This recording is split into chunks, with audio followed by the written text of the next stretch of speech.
a todos. Agradecer a presença de todos e agradecer o Diógenes que permitiu a gente fazer a exibição do filme. Então, nós estamos aqui com o Diógenes, que é o diretor e roteirista do filme. Estamos com a Bianca Vieira, fez ECA e ela foi assistente de pesquisa e direção. E como convidados que deram entrevistas, o Cadão e a Fernanda. Então, queria pedir para o Diógenes começar a falar alguma coisa, como que surgiu a ideia de fazer esse filme. Eu sei, uma das coisas que eu li que você se inspirou no poema do Leminski, né? E você também, a sua geração é uma geração diferente. Queria que você contasse como surgiu a sua ideia e a sua desejo de fazer esse filme. E depois a gente passa se a Bianca quiser falar, e para o Cadão e para a Fernanda. Oi, pessoal, boa noite. Bacana Sim. estar aqui com vocês. Obrigado pelo convite. A exibição do filme é muito massa. Não via o filme faz um tempo. Foi bom assistir, ver a Fernanda e o Cadão também. Dá uma alegria, eu gosto muito deles. Acho que vou começar por aí, assim, tiveram várias coisas, assim, que levaram a gente a se debruçar sobre esse período e sobre esse grupo específico. Uma delas é que eu trabalhei na Folha por muitos anos e tive como chefes, assim, ou chefes dos meus chefes, pessoas que eu ouvia dizer que tinham militado durante a ditadura militar. Então, a Cleusa, por exemplo, ocupava uma posição de chefia na Folha de São Paulo, o Ricardo Mello, o Josimar era crítico de gastronomia, a Laura Capiglione era repórter especial, então você tinha, e eu sabia também que em outros veículos tinha muita gente ali que tinha feito parte da Libelu, e aí a gente foi expandindo, entendendo, né, que muita gente foi ou da OSI ou foi parte da tendência estudantil, né, Gushiken, Palocci, muita gente que acabou ocupando espaços ali depois na política também e foi para o governo. Então, teve esse lado também de entender que essa geração teve depois uma expressão importante nas décadas a seguir, e essa, por outro lado, curiosidade de como as pessoas iam se transformando ou se adaptando à vida adulta. E quando eu fui conversando, eu acho que eu saí com uma coisa muito planilhada, assim, né, do início dessa pesquisa mais superficial, que era fulano como Demétrio, né, assim, era um líder radical de esquerda, e aí depois vira uma pessoa que defende pautas conservadoras. E e aí fui entendendo que isso não era o mais. Que essa não era a troca mais estimulante, na verdade. Assim, tem muito disso no filme, mas acho que o encontro geracional e entender um pouco essa coisa da juventude, e olhar anos depois para a juventude, acabou sendo uma coisa mais estimulante para mim. Assim, eu acho que encontrar com eles ali na FAO, e a nossa equipe também era uma equipe muito pequena e mais ou menos da mesma geração, né? Como você disse, Regina, a coisa de 2013 tinha sido atravessadora para a gente, como essa metade dos anos 70 foi atravessadora para eles. Então, tinha esses pontos de contato, é, que eram legais, que eram interessantes, e tinham muitas diferenças, né?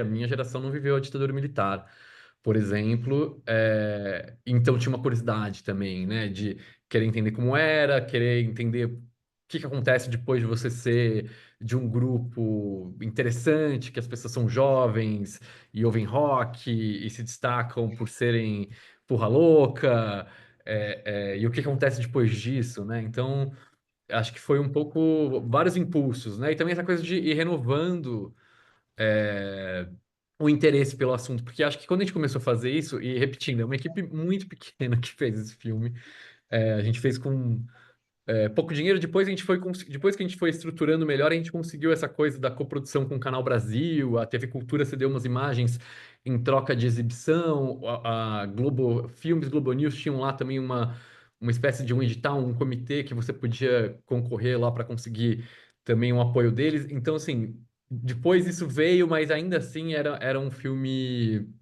meio na cara e na coragem, com várias pessoas que nunca tinham feito, né? Eu e a Bianca, por exemplo, duas pessoas que nunca tinham trabalhado num documentário de longa-metragem. E aí a gente foi redescobrindo, né, a paixão pelo assunto, encontrando pessoas que acabaram entrando numa troca de gerações, como é o caso da Fernanda e do Cadão, que estão aqui, que foi muito além, assim, só daquele encontro que a gente teve na FAO. A gente acabou tendo trocas mais profundas aí, e é isso que eu acho que eu tenho um apego grande. Enquanto o filme estava passando, eu estava trocando mensagem com a Bianca no WhatsApp, assim, e ficando mortificado por algumas coisas e gostando de outras, assim, acho que sobretudo o início, que o filme é muito levinho, né? Tem uma coisa assim de descontração quase irresponsável, bem Belu, né? Assim, e aí depois ele vai ficando mais, assim, as coisas mais tensas vão pegando ele, aí eu acho que ele vai ficando um pouco mais um filme sobre a ditadura militar e a coisa, né? A entrada do Palocci, um momento também que eu acho que cria uma tensão no filme, e aí eu acho que ele fica mais de pé, assim, mas no início do filme geralmente tô meio assim, ai meu Deus, tô um pouco me sentindo meio maluco de ter feito isso, assim, mas eu adorei reassistir, gostei muito. Então, Diógenes, essa é a questão principal, né? Porque eu fiz cinema na ECA, quando você ouve falar, o filme é relativamente recente, né? Você fala que faz tempo que não viu, mas ele foi feito 6 anos Sim. atrás. Ele foi Então, lançado em 65. a questão principal é essa: você ouve falar, todo mundo já ouviu falar, todo mundo sabe, Libelu, já ouviu falar, história e tudo, mas aí você tem um documentário sobre a Libelu e você vai assistir o filme com um pré, sempre tem, né? Tem um preconceito do que vai ser o documentário. Então eu me surpreendi. Eu já assisti, mas essa não foi a primeira vez, eu assisti umas 3 vezes esse filme. Mas a primeira vez que eu vi, eu olhei e falei: peraí, mas o filme é sobre a Libelu? Ou é sobre as pessoas que fizeram a Libelu? Ou é sobre o que as pessoas que fizeram a Libelu pensavam daquele movimento na época? Então, essas questões assim, no início, eu entendi depois com a tua proposta, mas no início não ficam muito claras, porque para mim parece realmente, depois que você falou, é isso, né? É um filme sobre reminiscências, né? A tua proposta inicial seria o que fez essas pessoas serem assim, participarem desse movimento há mais de 40, 45, 47 anos, né? Então, eu queria saber de você, isso sempre foi esse o enfoque principal? Você queria saber que foi, por isso que você foi atrás das pessoas, tudo?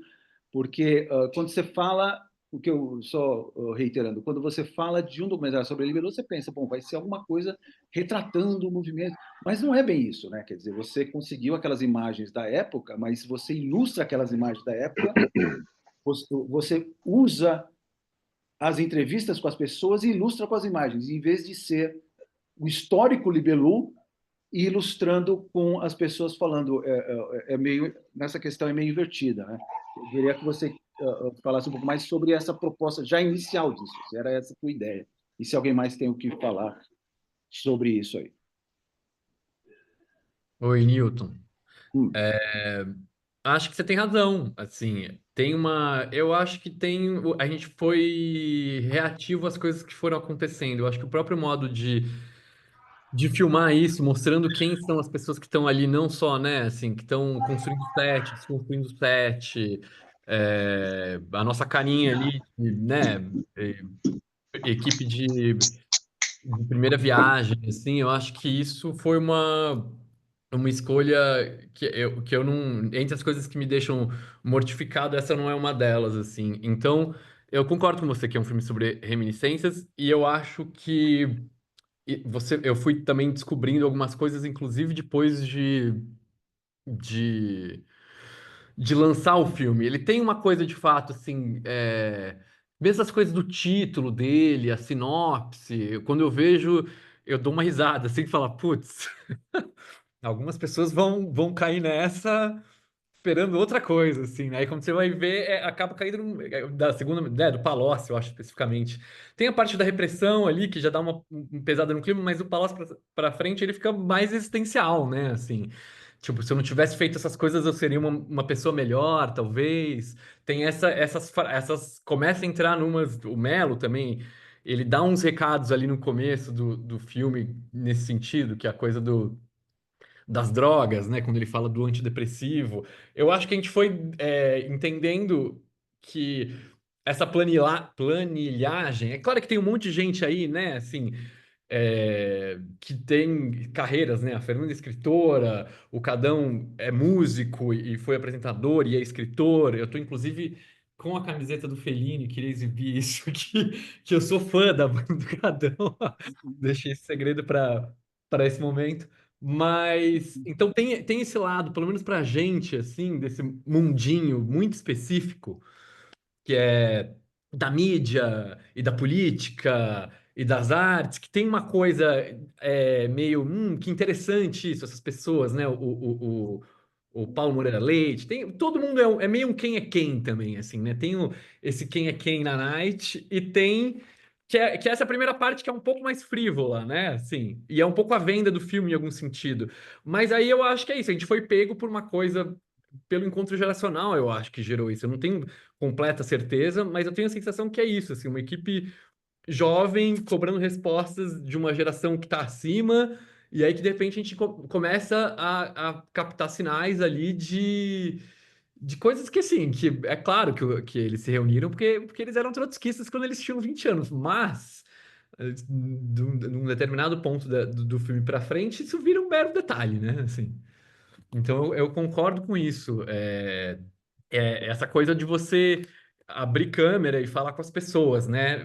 Não tem o controle disso é mais ou menos assim. Acho que essa é a graça, na verdade. É importante falar que esse foi o primeiro documentário longa, né, do Diógenes, e foi vencedor do Festival É Tudo Verdade, 2020. Eu achei curioso vendo um filme, tava vendo as expressões do Cadão, que ele, tipo, umas expressões com as falas dele mesmo, né? Então, eu queria que você desse também um depoimento, Cadão, até fazendo, porque agora já tem 5 anos do lançamento, pelo menos, do filme, né? E acho que é curioso que a gente viu que alguns personagens já deram algumas outras reviravoltas, né, de lá para cá.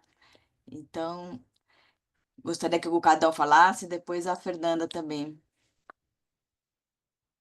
Tirar o som. Põe o som, Cadão. Isso, estão me ouvindo? Sim. Ótimo. Bom, eu vi o filme na época, aí eu acho que o Diógenes me mandou, eu estava em Nova York, eu não vi na tela, vi na telinha. E revi agora. Eu continuo achando um barato. E eu tenho que dizer, assim, muita coisa aconteceu depois e eu achei que o filme, para mim, é muito inspirador, entendeu? Não só por ter revisto essas pessoas que algumas delas ainda são minhas amigas, né? Também porque é um assunto que eu não julgava possível de ser, de alguma forma, tratado de um jeito tão espirituoso. Porque eu acho que aquilo que você fala, Diógenes, de que é um filme, aquele começo que te deixa meio ruborizado, blá, blá, eu acho que é a coisa que eu mais gosto. Porque, assim, tanta discussão rolou depois daquilo, né? Depois que a gente fez que a gente deu aqueles depoimentos, né? Tanta coisa aconteceu. Inclusive, a política virou uma coisa virulenta no Brasil, né?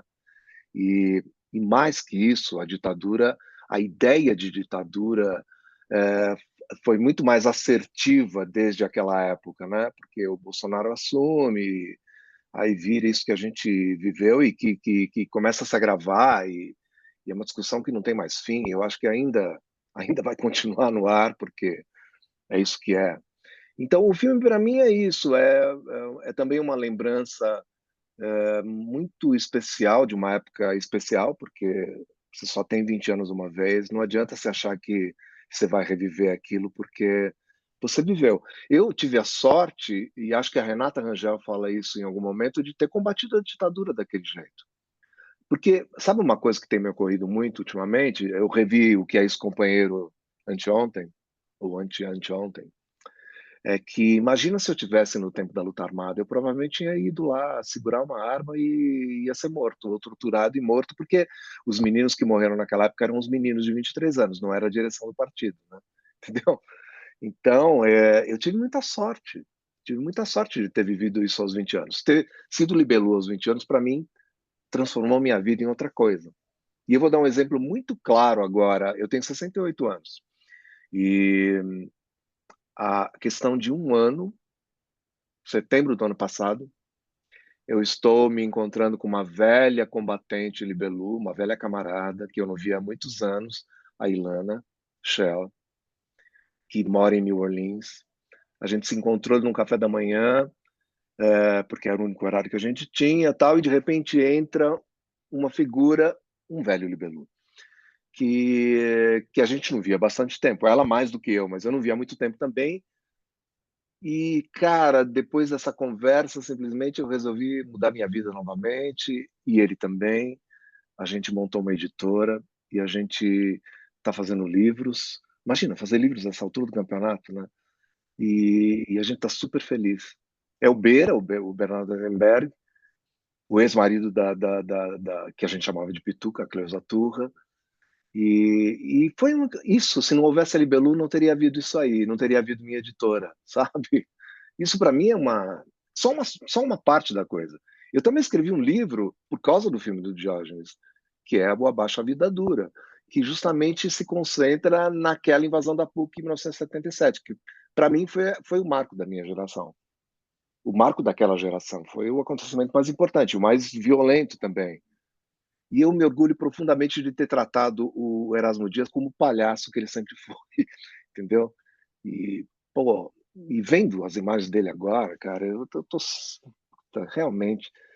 Foi a forma mais legal que a gente encontrou de ser jovem, sabe? Que bom que isso aconteceu. A gente teve muita sorte, porque não é todo mundo que passa pelos 20 anos dessa forma. A maioria das pessoas não tem a chance de ter uma vida tão intensa aos 20 anos. Mesmo que ela não tenha vida intensa depois, provavelmente isso acontece, você não vai ter mais.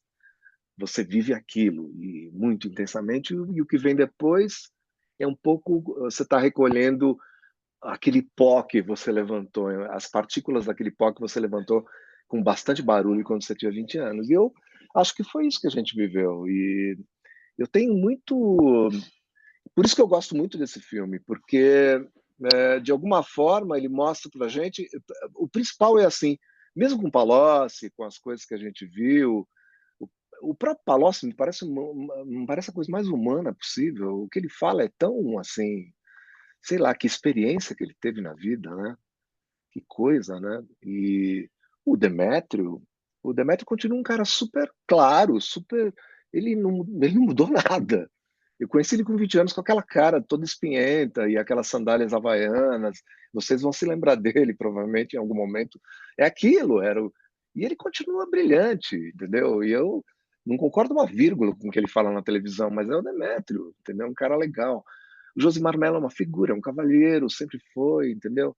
A Renata é um doce de pessoa e eu acho que a Renata Rangel, a emoção que ela passa no documentário, que é uma coisa que vocês capturaram, é muito a cara da maioria dessas pessoas, porque eu acho que a maioria dessas pessoas não enriqueceu, a maioria dessas pessoas tomou decisões na vida e respondeu por elas, entendeu? Eu acho que ninguém ali está roubando o próximo, tirando o Palocci, que fez o que fez, enfim, é o que é, e ele admite isso e tudo mais, e caixa dois, e o que quer que seja. O resto das pessoas teve ali a sua vida, tocou sua vida, não sabe, não transformou sua vida numa coisa absolutamente oposta àquilo que viveu. Mesmo o Demétrio. O Demétrio continua defendendo as ideias dele, entendeu? E, então eu acho que o filme me passa essa experiência muito fortemente. E a forma como ele foi feito, eu achei assim uma forma meio libelu de ter sido feito, sabe? E isso é o que dá encanto para ele. O fato de vocês não terem sabido direito como fazer é que fez a coisa ficar tão boa assim, sabe? Vocês fizeram o seu filme dos 20 anos. É isso aí. Fernanda, gostaria de dar seu depoimento? Põe o som. Pronto. Tá me ouvindo? Estão me ouvindo? Legal? Sim. Não. Uhum. Esse documentário eu acho ele interessante porque, vendo hoje, por exemplo, eu vi coisas que eu não vi da primeira e da segunda vez, eu devo ter visto agora no total 3 vezes. Isso eu acho interessante. Porque eu digo, nossa, tem camadas, né, que ele é um só, tá tudo lá, mas de alguma maneira tem alguma coisa que faz com que eu veja o que eu não tinha visto, sei lá. Isso eu acho um ponto legal, né, para o seu trabalho, né? O que eu posso dizer, né? Ah, eu fico pensando, a Libilu, a Liberdade Luta, que, aliás, nunca falei Libilu, e quando começa a falar Libilu, alguém disse isso no vídeo, e com muita precisão, né? Quando começa a falar Libilu, era um pouco ridicularizando, né? A própria Liberdade Luta. Então, a Liberdade Luta, ela foi também à medida de cada um, né? O que eu estou querendo dizer? Ela não teve a Liberdade Luta, a tendência, tá? Não estou falando da organização, eu nunca fui da organização. Então, eu não posso falar sobre ela, mas a organização parece, né? Por exemplo, eu me lembro a hora que chegou para a gente, que não podia fumar mais maconha, foi terrível, porque a gente considerou, imagina, chafumo fazia parte da nossa cultura, o chafumo naqueles, né, nos canteiros da ECA, todo mundo fumava, como assim? Hã? Então eu acho que foi estranho, né? Para a tendência, né? Aí eu vejo os caras falando, aí, não, estava certíssimo, e eu digo, nossa, tinha uma distância, né, entre a organização e a tendência. Acho que a tendência, ela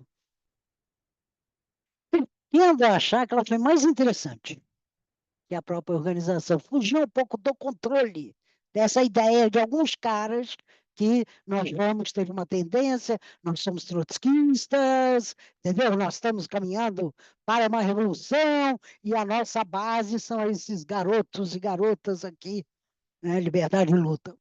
Não sei.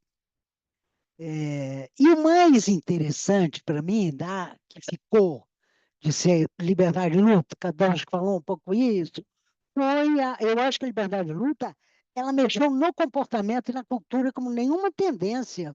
E isso ficou. Eu acho que não foi a política que ficou.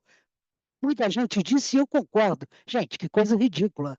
Hoje ninguém é trotskista. Quem é trotskista hoje? Como assim? Quer dizer, eu posso ser trotskista da mesma maneira que eu posso dizer que eu sou freudiana. Eu leio tudo do Freud. Eu leio, hoje ser trotskista é o quê?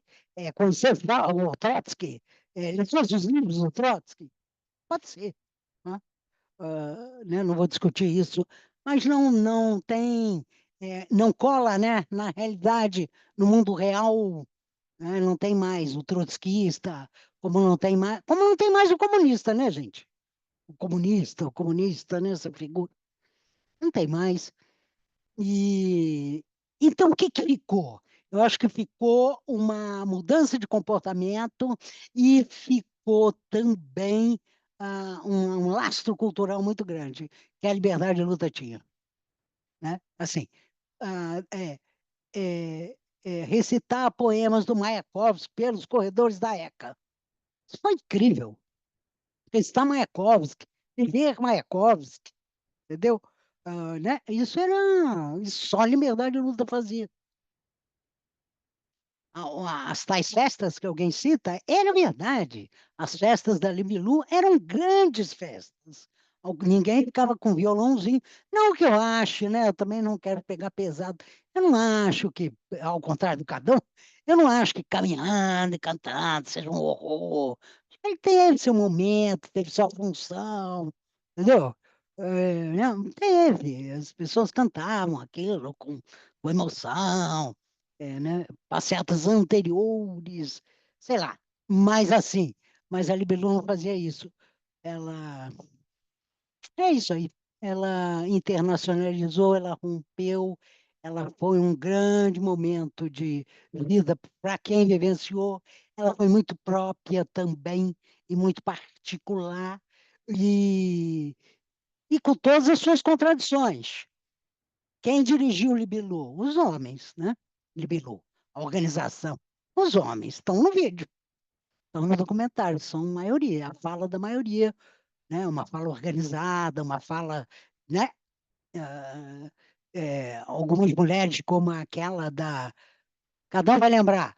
A da FAO, como é que chama? Aquela menina loira. Ai, lembra? Mas você sabe quem é? Anne Ela era. Marie. Pronto. Ela era uma pessoa muito importante. Importante que eu digo. Ela tinha, né, nas assembleias, ela aparecia, ela tinha um protagonismo. E achei interessante a fala dela, uma fala tipo, não vou dizer meu nome de guerra, né? Como assim ser trotskista hoje, né? Já os rapazes é uma outra coisa, né? Houve poder ali. E, por fim, para não me alongar, Diógenes, querido, o único senão que eu tenho, mas a decisão foi sua, o filme é seu, da Bianca, né? Vocês, claro, vão fazer o filme que vocês quiserem. Foi o Palocci. Eu acho que o Palocci caiu mal, porque o Palocci não teve nenhuma importância. Por exemplo, em São Paulo, na Liberdade de Luta, né? Na USP, que era o centro da Liberdade de Luta, me desculpe, mas Ribeirão Preto, entendeu?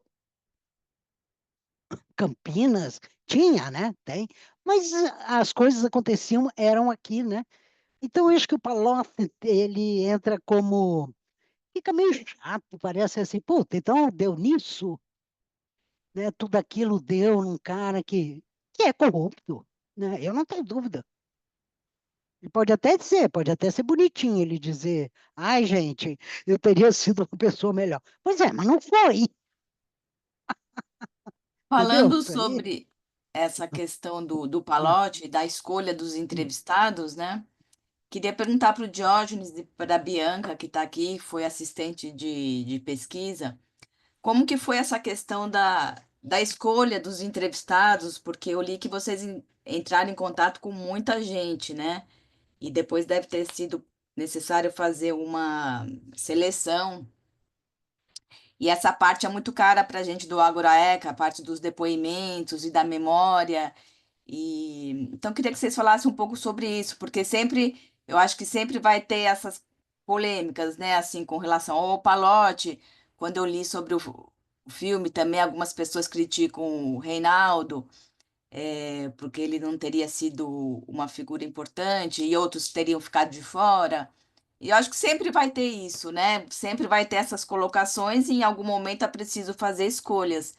Então, se vocês pudessem falar sobre isso, não sei se a Bianca quer falar um pouco. Bom, a decisão final foi do Diógenes, né, o nosso grande diretor, mas contando um pouco do processo, a gente começou um pouco no escuro, assim. Eu lembro que o primeiro e-mail que o Diógenes me mandou foi tudo que você precisa saber sobre a Libelu. E ali ele reunia, assim, fragmentos de coisas que ele foi encontrando pela internet, coisa que ele tinha escutado sobre a Libelu.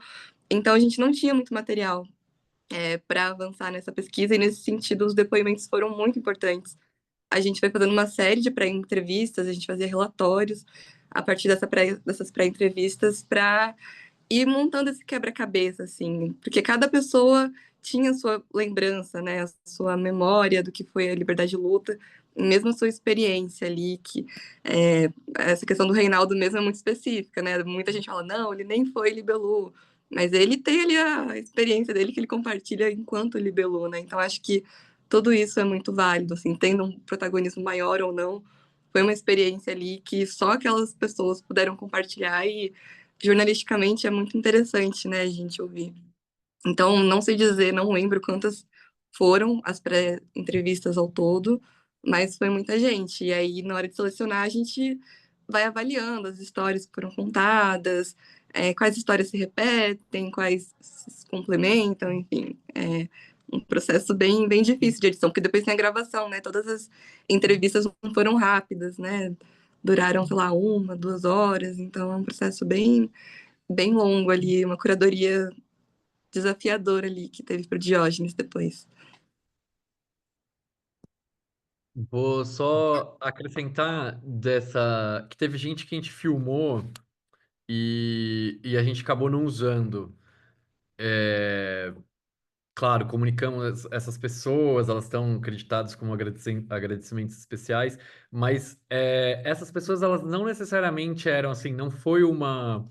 Tanto esse apontamento que o Newton fez no início, ele é muito bom, porque é, no fim das contas, o encontro e essa coisa meio divã da conversa, do que essa equipe e essas pessoas que foram chamadas para conversar podem tirar desse encontro, o que sai disso é o que é o mais valioso disso tudo, né? Então, teve gente que a gente conversou, eu não vou citar nomes, mas enfim, que já tinham também escrito livros sobre, já tinham, tem uma expressão importante, ou na sua vida profissional, ou tinha uma expressão também importante na organização, mas elas estavam, de alguma forma, já contempladas pela fala de outras, e a gente queria mesmo desrespeitar um pouco a coisa da hierarquia da militância, né? Então, claro, a gente tem ali, acho que figuras muito importantes do grupo, que eram dirigentes, como os Melo, como o Demétrio, o Sokol, que é trotskista até hoje, com quem eu também continuei trocando por anos depois do filme. Mas a gente queria, de alguma forma, e eu acho que essa coisa que eu estava falando de ser reativo ao que está acontecendo e não ficar tão preso bom, vamos fazer um filme sobre o trotskismo e sobre a OSI ou a Libelu, então temos que pegar essa estrutura completa e falar com os dirigentes, era que a gente queria entender isso como uma coisa comportamental, né? Isso que a Fernanda estava falando muito bem também. Que é, acho que um pouco a graça da coisa toda, né? Assim, o grupo, é, como um grupo pequeno de jovens trotskistas universitários, né, vai parar na boca de um personagem de uma telenovela. Como isso acontece, né? Eu acho que só pegando a parte política da coisa, e aí seria um filme de fato sobre a estrutura e o centralismo democrático e etc. Aí seria outro filme, né? Assim, acho que seria outra.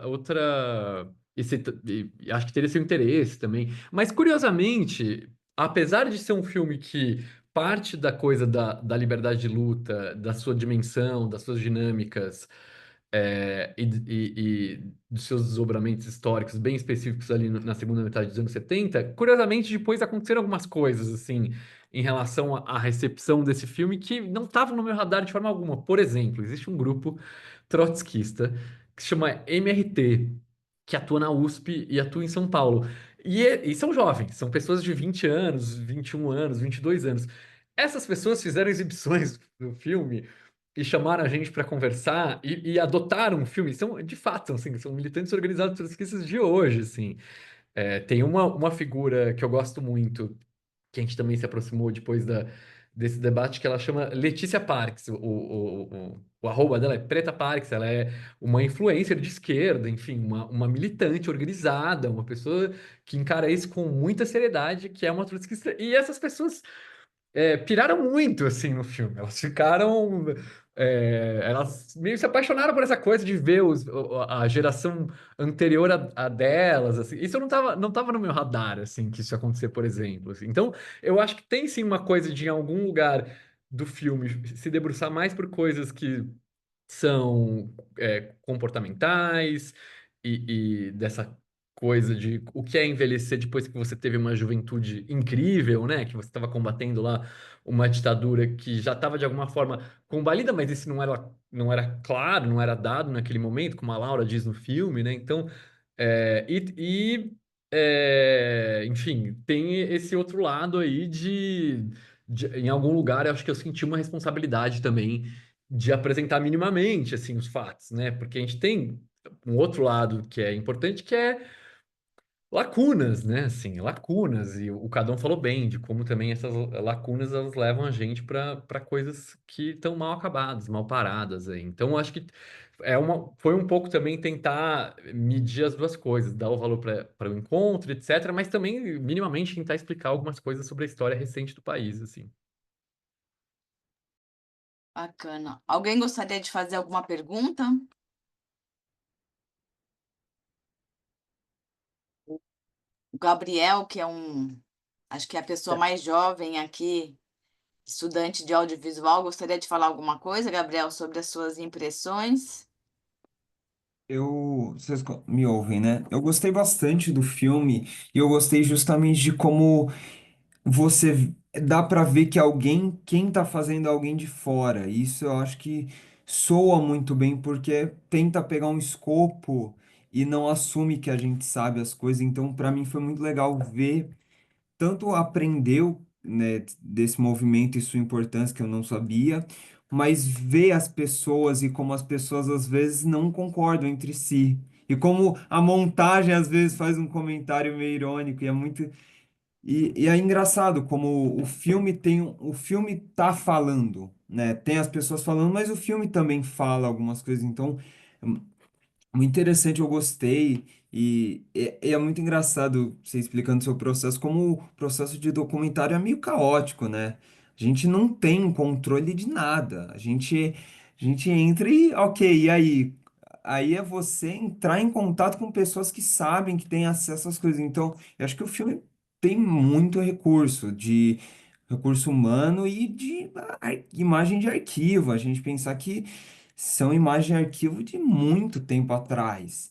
E cada fato que são explicados tem imagens de arquivo, então complementa muito o filme. O filme desenrola muito bem. Acho que também o filme consegue progredir muito bem, não só cronologicamente, né, no tempo que vai passando, mas vai passando muito bem sobre os movimentos. Então, eu gostei bastante. Acho que. E uma pergunta é. Acho que é. Você não é da USP, né? Não, eu sou formado em jornalismo na Casper Libero. Isso foi também um ponto. A Bianca da USP, é formada em jornalismo na ECA. Acho que seria legal escutá-la sobre isso também, porque eu acho que é um outro, né, uma outra abordagem quando você tem esse olhar de dentro. E acho que ela guiou muito a gente também nessa coisa da acho que até a discussão da locação também, há algum tempo a gente pensava em gravar na FEFELESH, enfim, a gente teve debates assim que foi importante ter a Bianca com a gente, mas por outro lado teve atritos que foram interessantes assim, por não ser da USP e, e que são da mesma ordem da coisa dos caras terem sido, por exemplo, meus chefes na Folha, que é o caso do Ricardo Mello especificamente, que o Hagui também perguntou, ficavam assim meio, mas por que você tá, tipo, você não fez USP, seus pais não são universitários, não fizeram universidade, o que você tá querendo mexer nesse negócio mesmo? Então, eu acho que é a parte do atrito que é legal, assim, que é proveitosa, assim, você ser um pouco a pessoa de fora que chega para encher o saco das pessoas. Antes de passar para a pergunta da Fernanda, a Bianca quer complementar alguma coisa Ah, sobre. sobre. Acho que, bom, a Libelu foi ali, enfim, o auge ali, mais ou menos 77, né? Eu entrei na ECA em 2015, então tem uma distância muito grande. E E foi interessante, sim, porque quando eu entrei na ECA, estava começando ali a ganhar corpo o debate sobre cotas, ainda não tinham cotas na USP, e com o tempo foi virando uma outra USP, né? Eu acho que cada vez mais distante daquela USP da década de 70, assim. Sei que o movimento estudantil ainda existe, enfim. E foi interessante na época, né? Eu estava na graduação ainda, acho que eu estava no segundo ou no terceiro ano da graduação, e aí comparar, né, o movimento estudantil que eu via naquela época com aquele do final da ditadura. Acho que tem uma coisa, quando as pessoas fazem parte do movimento estudantil, elas de fato se sentem, né, transformando um país, assim. Eu lembro claramente de, sei lá, ter assembleia no departamento de jornalismo da USP para discutir a conjuntura do país na época do impeachment, sabe? Como se aquele debate fosse reverberar, mas era um fato político maior que reverberava nas pessoas, né? Então é curioso ver como as pessoas vão sentindo e mesmo no filme, né, tem a questão do Pinho, né, que é um personagem fortíssimo ali quando ele faz a ligação e ele fala que não existiam pessoas pretas e pobres ali, né, na Libelu. Acho que hoje, se a Libelu existisse na USP de hoje, seria bem diferente, né? Ainda bem, temos muito mais estudantes negros vindos da periferia, de famílias de baixa renda, então seria uma outra Libelu também, se a gente pensar na USP de hoje, né? Com certeza. Fernanda, pode perguntar. Ok, na verdade só um comentário que eu quero fazer, Diógenes contando, né? Não, a partir do Gabriel. Gabriel diz, né, ah, é, como é que foi, né? Como é que foi as pessoas vão falando, né? O documentário, você fala de repente, é difícil documentário, porque a gente não tem controle. Mas, por exemplo, eu acho esse documentário do George absolutamente controlado. Eu acho que ele teve uma intencionalidade total na edição do começo ao fim. Nada ali, não teve uma intenção. A dele de autor. Quer dizer, dele, da Bianca, né? Que eu não sei como é que vocês trabalharam ali, né? Mas ele é absolutamente intencional e autoral. Por isso que eu digo, e isso talvez seja a beleza dele, porque esse documentário da Liberdade e Luta pertence a Jorge, Bianca e ao resto da equipe desses jovens, né, que fizeram. Se eu fosse fazer esse documentário, seria completamente outro. Cada um idem, né? Todos nós aqui. Por quê? Porque temos outra visão e somos de outra geração. Bianca estava falando aí que entrou, fiz a conta aqui, né? Ela entrou 40 anos depois, ou 38 anos depois de 77, né? Foi um ano chave. É muita coisa. Imagina, 38 anos depois, né? Entendeu? Muito. Mas é isso. Então, eu acho muito bacana, mas chama atenção. Foi absolutamente intencional.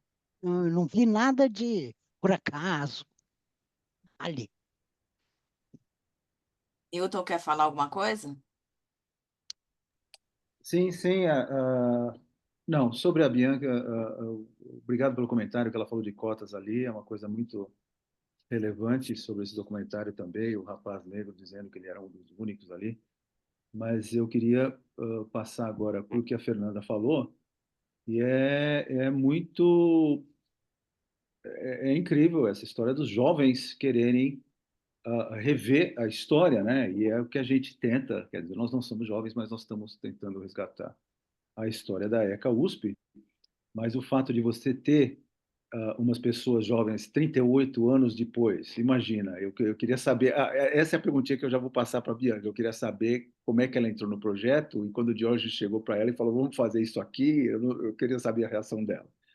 Mas é a tal coisa, você tem as pessoas agora, nós estamos num mundo completamente diferente de 40 anos atrás, ou 50, quase, né? 48.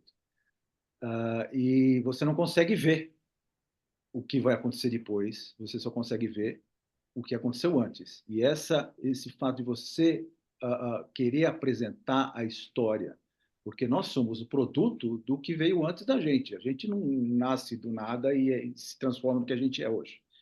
Então, justamente o comentário da Bianca, que eu já vou passar para ela, é esse, né? A Libelu, se existisse hoje, é claro que o mundo é completamente diferente, teria uma estrutura diferenciada também no sentido de que existe mais abertura, existem as cotas, existe mais a coisa de você abrir para as minorias possibilidades, tudo. Agora, eu estou querendo me segurar para outra, mas é magnânimo você parar um momento e falar, mas o que era a Libelu? Entende? Vamos rever aquele movimento e o que se transformou, o que as pessoas são agora, o que a gente pode tirar daquele movimento tanto tempo depois. E eu acho exatamente isso, que a gente tem que olhar para o passado para reconhecer o que a gente é hoje. Agora, Bianca, uma coisa pessoal, conta para mim como é que foi a tua entrada nesse projeto, quando é que você viu a primeira vez e qual foi a tua reação, por favor.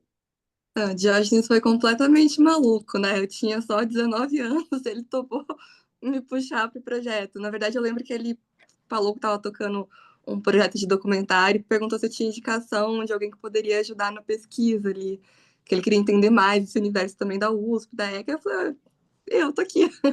E aí acabei indo, assim, mas totalmente inexperiente, assim.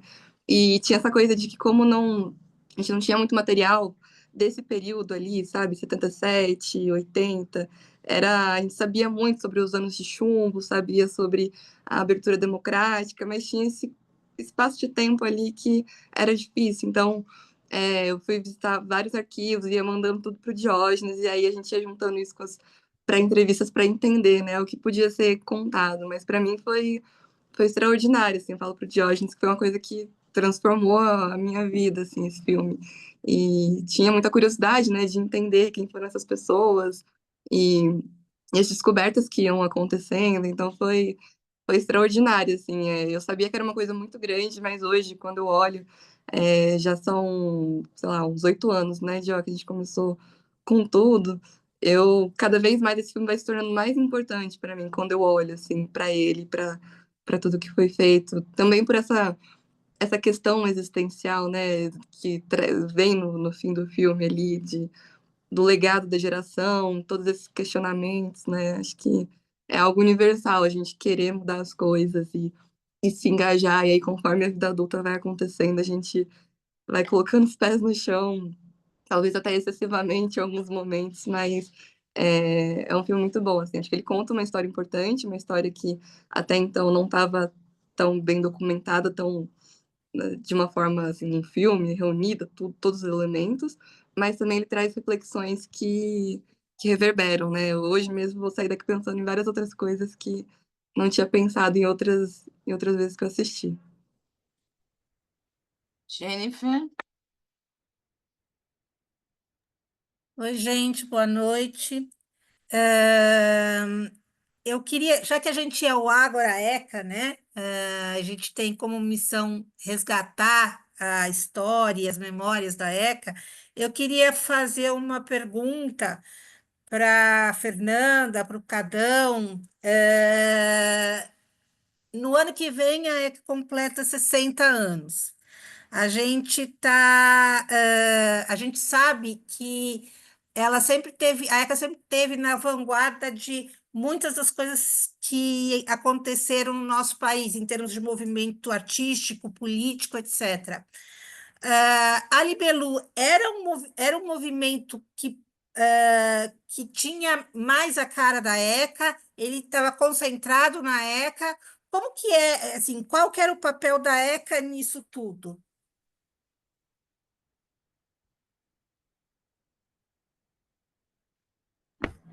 Você vai, Caí. você vai antes, Cadão?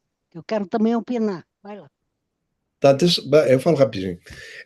Não, Pronto, a então. ECA, eu acho. Você quer falar, Fernanda? Não.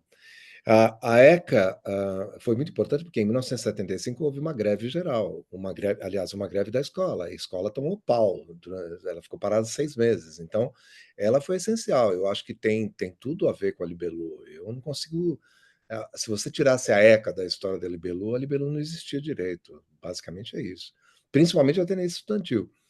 E eu acho que o espírito você pensa, a Libelu não era uma coisa super bem recebida na ECA também. Não era. A gente era tratado como era tratado no resto da universidade, o bando de porra louca. Era assim que as pessoas olhavam para a gente. Mas, ao mesmo tempo, eu acho o fato de ser uma escola de comunicações e ter cinema, e ter teatro, né, e ter jornalismo, acho que isso ajudou no sentido de ter uma compreensão um pouco mais generosa do que significava ser jovem naquela época e do que significava combater a ditadura naquela época, tá? Porque, se você for pensar bem, as outras tendências estudantis viviam do ranço das velhas direções partidárias.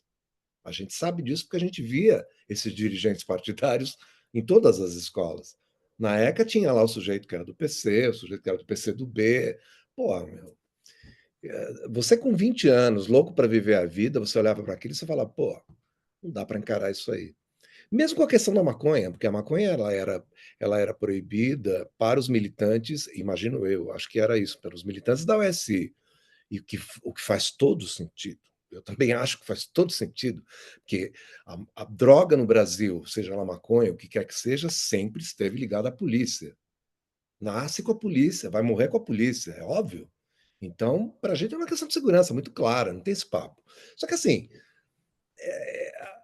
na Libelu você podia gostar dos Rolling Stones. Eu não gostava muito, para falar a verdade, mas você podia gostar dos Rolling Stones, você podia gostar de rock and roll. Eu conheci a New Wave na ECA, os meus amigos eram todos libelus, a minha banda era feita de libelus, e a gente aprendeu a ser jovem lá, na ECA, no gramado da ECA, jogando futebol na frente da ECA, o futebol do pôr do sol na frente da ECA, e eu acho que a ECA foi um aprendizado junto com a Libelu, entendeu? Mas acho que a Libelu não existiria sem a ECA, não mesmo. Fernanda. Acho isso, é isso aí mesmo. Era um núcleo, né? Apesar de ter a FAO, que era importante e tal, mas até por isso, esse fato, né, que é histórico, com o Exorg, né, morto em 75, era professor da ECA, era um jornalista. Então, isso, né, deu esse protagonismo também para a ECA a partir dali, né? Isso é história, está na história, né? Então, é interessante. Só voltando ao negócio da maconha, que aí eu tenho uma certa discordância, eu não acho que a maconha é ligada à polícia, não. Eu, por exemplo, eu não fumo maconha há cada 40 anos, particularmente, né? Não é que eu sou uma velha maconheira, eu parei há muito tempo. Mas eu não vejo assim, né? Tão diretamente, nós, pelo menos, ligados né, a polícia, né? A gente comprava, né? Mas eu volto a dizer, e contaminou um pouco. O Salomão, aliás, eu quero aqui fazer uma homenagem, né? Não sei se você sabe, que Salomão morreu, né? Faz uns 2 meses.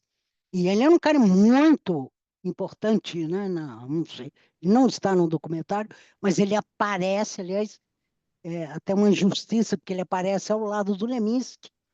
Aquela foto que está o Leminski, ele está junto com o Salomão. O Salomão foi um cara super importante, inclusive, ele era da organização e também foi da tendência, né? Quer dizer, era o cara da organização. E eu namorei o Salomão. Ah, E eu me lembro dele dizer, olha, nada de maconha, né? Da defesa dele, quer dizer, que contaminava. Outra coisa que eu não, eu sinto que eu quero dizer aqui, quando se fala, por exemplo, que o rapaz negro chama-se Pinho, né? Nós moramos juntos numa república. O Pinho fala do racismo e olha, isso nunca foi pautado, isso nunca foi pauta, não foi pauta o racismo, não foi pauta ser gay ou lésbica, de jeito nenhum, isso não se conversava, não foi pauta, bom, trans é muito depois, né? Mas racismo, sexismo, feminismo, isso não existia, tá? É bom dizer isso, hein, gente? Porque, né, era vanguarda, era vanguarda, era vanguarda, mas claro que alguém pode agora dizer, ai, gente, mas naquela época, não é bem assim, naquela época já existia o feminismo, já existia o movimento negro, já existia, né? Então não é bem assim. E naquela época, não é uma época também de nada disso. Isso não entrava, isso eu acho um fato curioso. E eu vivenciei isso, eu sou lésbica, então o que eu estou falando aqui não é ouvir falar, né? É algo que eu nunca tive liberdade de falar sobre isso, nunca me senti acolhida, nunca, né? É, é, com esse pedaço, aí alguém vai dizer, ué, mas você namorava com o Salomão? Mais ou menos, né? Porque tudo ali é mais ou menos. Mas eu estou dizendo, nunca, entendeu? Nunca fui acolhida, não, né? Assim como eu acho que o Pinho não era acolhido. Se ele fosse falar do racismo, era capaz dele ouvir, não, isso não existe. Não só assim, tá, gente? Assim, porque também acho assim, né? Claro que foi muito bom, foi maravilhoso, mas já que nós estamos fazendo uma discussão crítica, há também lacunas, coisas que não rolaram, que não foi, entendeu? Essa perfeição, não foi. Cris. Desculpa, cada um quer falar? Pode falar. Fernanda, eu acho que não foi uma perfeição, mas assim, a esquerda não pensava nesses assuntos naquela época. E se imagina se a Libelu não pensava nesses assuntos naquela época, imagina as outras tendências, né? Ninguém pensava nisso. Isso não era um assunto comum. Não era... Agora, o Pinho era de fato uma coisa rara. Eu contei, tinha 3 negros na escola. Simples assim. E é isso. A USP, para Cristininha, você entrar. cada um, vamos lembrar. Era o Pinho, a Cristininha de Isso. Quem cinema mais? e quem mais? Acho que eram Mesmo que esses tem 2. 3? Eu não me lembro de mais. Eram esses 2 Bom, mesmo. ou tinha. Não, eram Ele esses fala 2. 3 também, né, no filme. Eu Devia ter alguém que era da mas acho que eu não me noite. lembro, né. Não, ah, tinha 2, é isso aí. Arquivo Bom, branco, por né? quê? Simples A USP assim. era branca. A USP era branca, não é a É. ECA. Era a Claro. USP. Não só. E outra, você para entrar na USP, cara, você vinha de escolas de elite. Você não, na minha escola, na minha classe na ECA só tinha nego do Equipe, do Bandeirantes. Eu tinha vindo da escola pública, assim como o Pinho. Aliás, eu e o Pinho fizemos cursinhos juntos. E a gente entrou na ECA por algum milagre. Vou te dizer, por algum milagre, porque a gente só estudou em escola pública. E o Pinho era negro. Quer dizer, junta essas coisas. É um fator e não havia discussão dessas coisas de fato. Mas assim, eu nunca vi o Pinho ser mal recebido na ECA. A ECA não era um ambiente em que ele era tratado com racismo. Não era. Não era a ECA. E talvez não fosse a USP. Essa história que ele contou da polícia na Teodoro, realmente eu fiquei. Puta, foi uma coisa que me feriu bastante. Eu pensei muito nisso. Pô, que tristeza isso ter acontecido, né? Porque o Pinho Pinho é uma pessoa adorável, sempre foi. E ele era muito popular na escola, as pessoas amavam o Pinho. É óbvio, né? Só que assim, essas coisas na época, a gente não botava olhos nela, fazia piadas de tudo quanto é tipo. A gente era racista, a gente era tudo isso. A questão de gênero não se discutia. É isso mesmo, você tem razão, entendeu? Mas eu acho que, pô, são quase 50, não, no meu caso são 50 anos, né? O mundo mudou muito, né? Às vezes para pior e às vezes para melhor. Nesse caso mudou para melhor, é uma coisa que se discute, né? Coisa que se conversa. Mas as organizações de esquerda eram nitidamente dirigidas por pessoas brancas e, né, homens brancos. Isso é real, né? Bom, começa pelo Trotsky, né? Agora, a vida não era fácil e eu acho que era uma forma também de você tentar entender o mundo. Eu me lembro que só para complementar, no mundo da música isso já era mais discutido, né? Você tinha uma questão da ambiguidade sexual, você tinha a questão racial, inclusive, o próprio Gil, né? Outro dia eu li ontem isso aí, uma matéria falando sobre uma passagem do Gil pelo Equipe, fazendo um show em que ele foi cobrado por não se declarar contra a ditadura. E o cara tinha acabado de voltar do continente africano. Ele, na verdade, estava indo ao encontro das raízes dele. E isso nem foi discutido. As pessoas, naquele momento, na equipe, estavam comprando o quê? Um monte de meninos brancos, né? Estavam comprando o quê? Você não vai falar contra a ditadura? E ele, sabiamente, sábio como sempre foi, falou daquilo que ele conhecia ali, naquele momento. Ele tinha acabado de voltar do continente africano, entendeu? Então, essa não era uma discussão corrente. E eu acho que a gente, de alguma forma, a Libelu ela era uma organização fechada, com centralismo, a gente respondia, era um exército. Era um exército ali à sua maneira, mas era um exército. E por isso que eu acho que a questão da maconha vinha por aí. E eu falei que a polícia tem a ver com a maconha, porque, assim, por mais hippies que a gente fosse, etc e tal, ela não veio do nada. Não é porque tinha um monte de gente curtindo droga doidado que a maconha apareceu do nada. Você comprava maconha, você comprava de um traficante, entendeu? Naquela época você comprava de um traficante. E o traficante vinha de algum lugar, certo? Então não era bem assim. Eu acho que a polícia estava lá. Agora, é óbvio, Como até hoje, como até a hoje. relação, exatamente. A relação que a gente tinha com a droga naquela época era outra, completamente diferente, né? E tudo mudou drasticamente.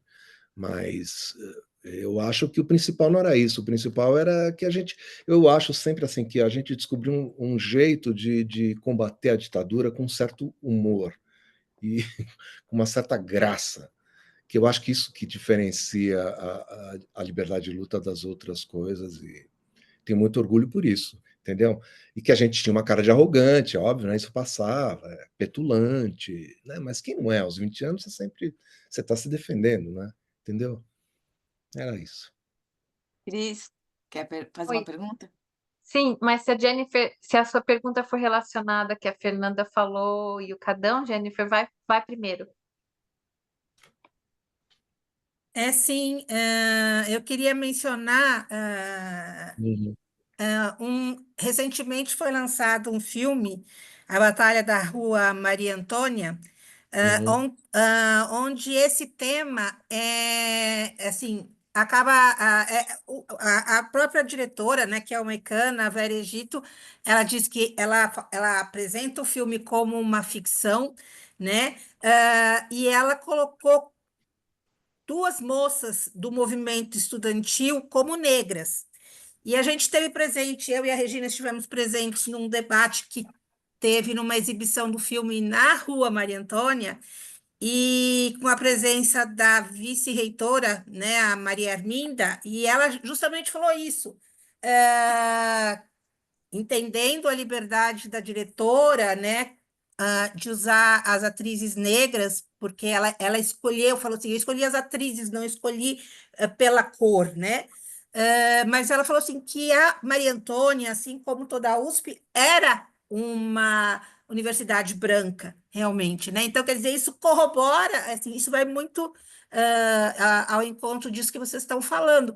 Não uhum, existia, e hoje eu acho que é muito legal você chegar na USP e ver que esse cenário mudou muito, né? Mudou muito, e principalmente na ECA, né? A gente teve oportunidade com a Agora ECA de estar presente em algumas situações lá e ver o quanto o perfil dos alunos da ECA mudaram, por causa das cotas, né? Enfim. Então, eu acho que a gente evoluiu um pouquinho e eu acho que de alguma uhum, forma essas lutas ajudaram. uhum.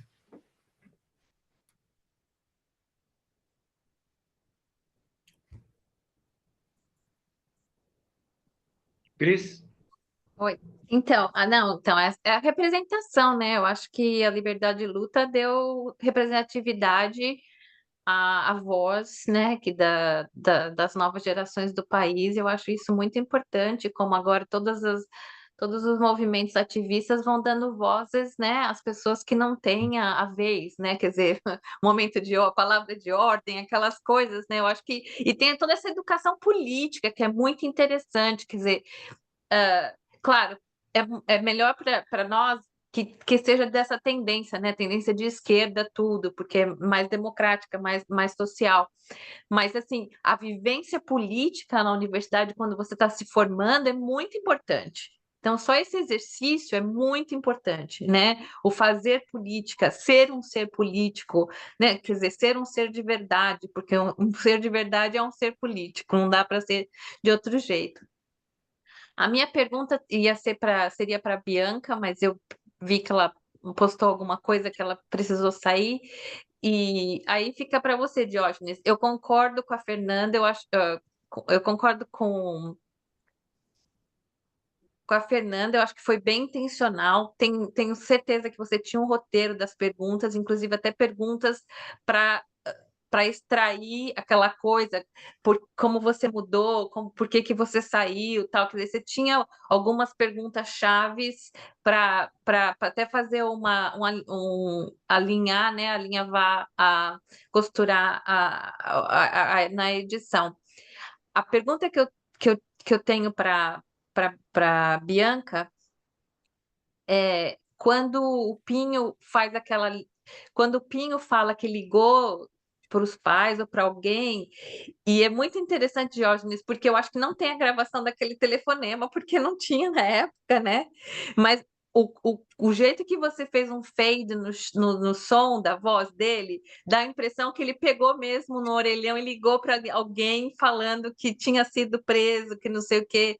E foi muito interessante aquela passagem, assim, eu achei uma das passagens mais emocionantes, mais fortes do documentário. E a pesquisa, assim, eu sou bibliotecária, arquivista, então, assim, fico muito quando a gente vê um produto, né, baseado em algo dormente que está num arquivo, que só é ativado se alguém faz a pesquisa, se tem interessante, se tem aquela leitura, interpretação e aplicação daquele documento, daquele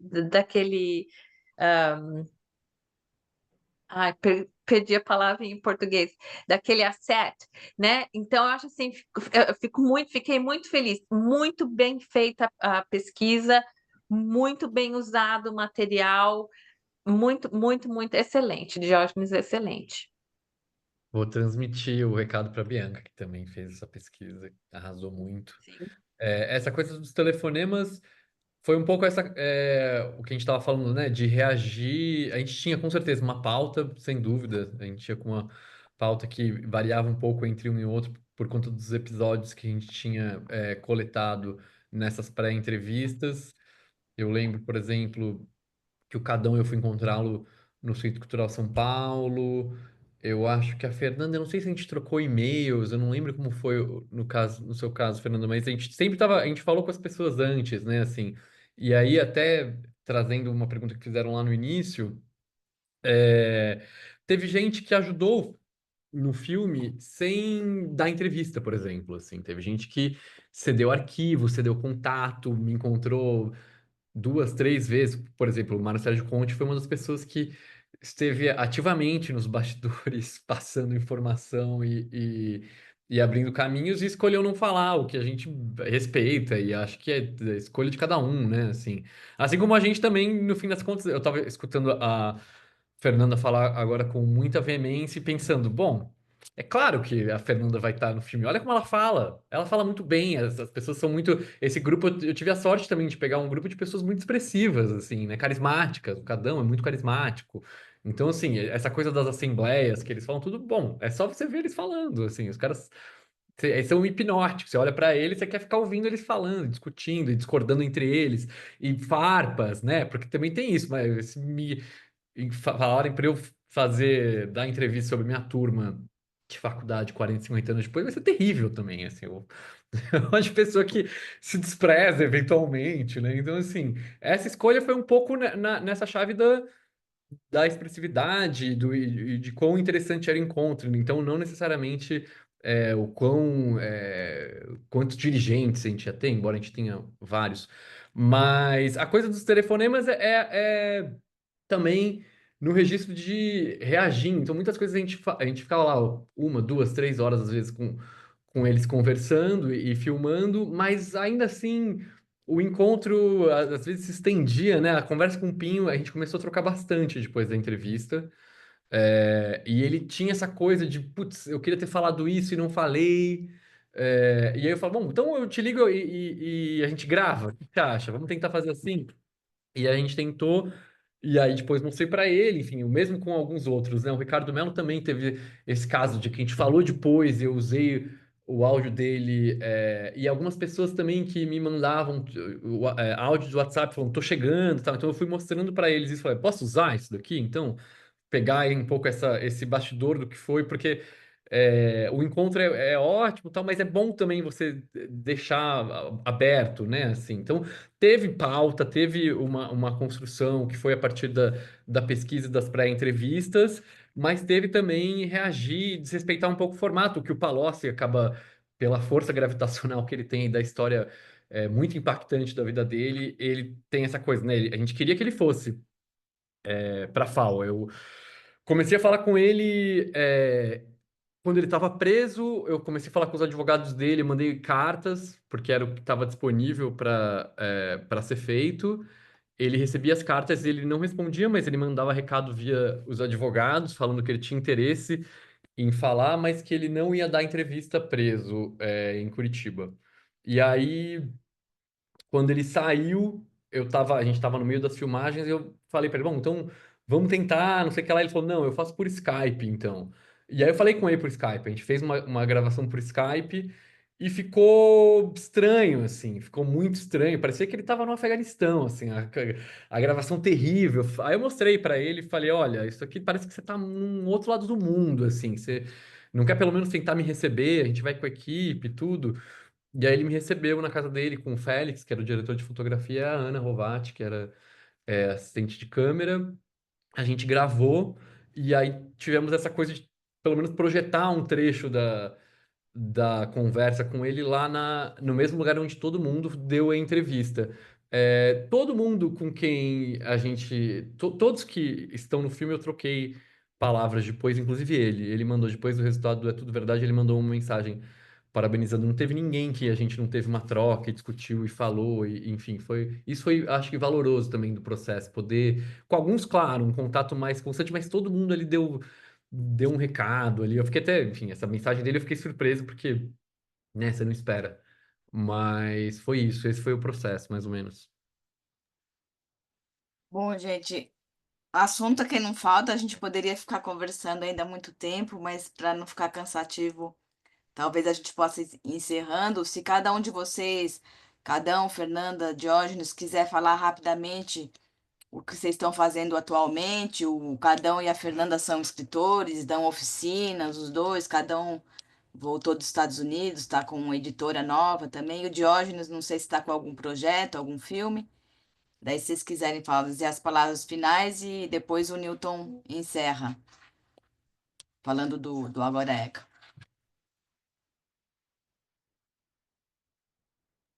Bom, deixa eu ir então. Agora, o que que eu estou fazendo? Bom, agora eu sou escritor full-time, eu não dou oficina, nada disso, só escrevo. E faz um tempo. E agora vai sair o meu segundo livro aí, terceiro, na verdade. Então, essa é a novidade e tal. E... Mas continuo uma pessoa muito interessada, né? Interessada em acompanhar as coisas, interessada no cinema, interessada. Bom, interessada. Continuo sendo uma grande leitora e tudo isso. E trabalhando muito agora no Instagram, né? De maneira mais. É isso aí. E adorei estar aqui e ter assistido novamente, é muito bom mesmo. E meus parabéns aí para o pessoal do Agora Eca, e, né, bacana. E o pessoal do filme aí, bom, e todo mundo. E muito bom reencontrar cada um aqui. Posso falar? Ó, foi ótimo falar com vocês, especialmente reencontrar vocês, o Diógenes. Eu queria te dizer, Diógenes, que o teu filme foi, eu te falei isso já, mas o filme foi muito, despertou muitas coisas importantes para mim, entendeu? E é aquilo tudo que eu já contei. A minha editora chama Seja Breve, só faz livros pequenos e curtos, pequenos mesmo, 12 por 18 e curtos, e de ficção e não ficção. Eu e o Beira, velhos libelus, estamos absolutamente empenhados nisso e renascidos, acho que a gente está com 15 anos cada um, não, com 20 anos cada um. E a gente está fazendo uma coisa que, cara, devia ter começado nisso há muito mais tempo. É muito legal. Tá, e obrigado pela oportunidade, acho que foi ótimo rever o filme e eu continuo gostando muito do filme, acho que talvez eu tenha gostado até mais hoje, tá? Foi isso. Obrigado. Valeu, pessoal. Agradecer o convite também. Muito massa reassistir com o Cadão, Fernanda. Um prazer poder mostrar minha camiseta nova do Fellini também, que é um grande momento aqui. Eu tô morando em Berlim, faz um ano. Eu voltei para o Brasil agora para rodar meu segundo filme. E tô empolgado. Tô... Eu tava falando com a Bianca agora, enquanto a gente tava assistindo, essa frase da Fernanda, assim, de vai ser mais um filme, né? Falar, vamos começar isso então. Vamos começar a fazer o Libelo ser mais um filme, que é agora esse processo de rodar. O segundo filme é muito diferente da experiência que eu tenho de jornalismo, né? Que é super rápida. O cinema tem esse tempo da captação do dinheiro e ele é demorado. Então, eu tô agora no momento feliz de rodar, que é esses momentos inesquecíveis, né? Quando você tem uma equipe, conhece pessoas e, enfim, tô até 15 de maio aqui no Brasil fazendo esse filme. Sobre o Legal. que vai ser o filme? Eu não posso falar. Ah, tá bom. Então a gente E espera. é super chato isso, porque eu sou mó boca de sacola, eu falo tudo, assim, mas é porque tem outras pessoas é, outras pessoas envolvidas. Senão eu estaria com muito prazer falando aqui. Eu ia estar assim, tô me coçando, mas eu vou respeitar as outras pessoas que estão envolvidas e daqui a pouquinho a gente divulga aí. Esse é um ótimo gancho, esse é um ótimo gancho, porque eu ia falar que nós temos essa sessão, a nossa sessão mensal aqui, o Cineclube Agora ECA é um dos projetos, uma das coisas que a gente toca no Agora ECA, e essa foi a sexta sessão, e a sétima sessão a gente não pode falar também, tá para confirmar, nós não vamos dizer nada agora. Regina, uma piscadinha para você aí. E o Agora ECA é um projeto de ex-alunos da ECA. Aqui presentes estão Jennifer Monteiro, que fez publicidade, Cristina Rora, que fez biblioteconomia, Regina Thompson, que fez jornalismo, eu fiz cinema, Newton Sperby, e tem também a Renata Golombek, que também fez publicidade. E se vocês quiserem saber mais sobre isso, nós temos um website agoraeca.com.br.